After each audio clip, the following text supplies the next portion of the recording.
Hello student, welcome back to my channel. Today we are studying the 8th standard second chapter parallel lines and transversal, in which the practice set number 2.1. Question number first is, in the adjoint figure each angle is shown by the letter. Fill in the boxes with the help of the figure.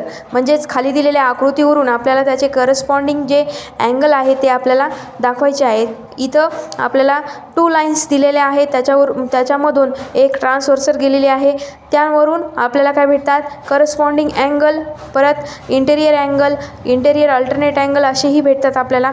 ते angle आपल्याला आज बघायचे आहेत. So the angle पीचा corresponding angle म्हणजेच काय, त्याच्या शेजारचा अँगल. अँगल पीचा शेजारचा अँगल आहे अँगल डब्ल्यू. देन अँगल क्यूचा शेजारचा अँगल आहे एक्स. देन अँगल आरचा अँगल वाय अँड अँगल एसचा अँगल शेजारचा आहे अँगल झेड. करस्पॉन्डिंग अँगल म्हणजेच काय, त्याचा शेजारील angle.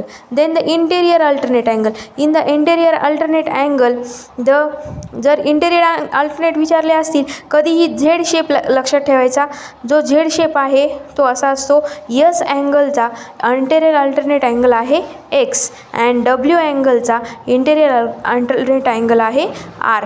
So the question first is solve. Then question number second, observe the angle shown in the figure and write the following pair of angle. आता खाली दिलेली आकृती बघायची आहे आणि पेअर ऑफ अँगल आपल्याला इथं मांडायचे आहेत. सो दर इंटेरियर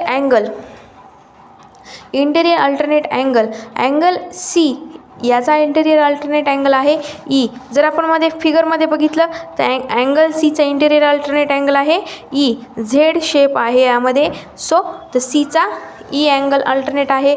त्यानंतर बीचा एच, फिगरमध्ये बघू शकता तुम्ही, बीचा एच अँगल इंटेरियर अल्टरनेट आहे. त्यानंतर करस्पॉन्डिंग अँगल म्हणजे काय, शेजारील अँगल. सो एचा आहे ई, दिसतोय फिगरमध्ये एचा ई. त्यानंतर डीचा एच, बीचा एफ अँड सीचा जी. त्यानंतर फक्त इंटेरियर अँगल विचारले. सो द इंटेरियर अँगल म्हणजे काय, 2 लाईनच्या मध्ये असणारे जे अँगल आहेत त्याला इंटेरियर अँगल म्हणतात. So B angle and E angle, C angle and H angle are the interior angle. तर अशा प्रकारे आपण सगळे अँगल बघितलेले आहेत. Like, share and subscribe my video. Thank you.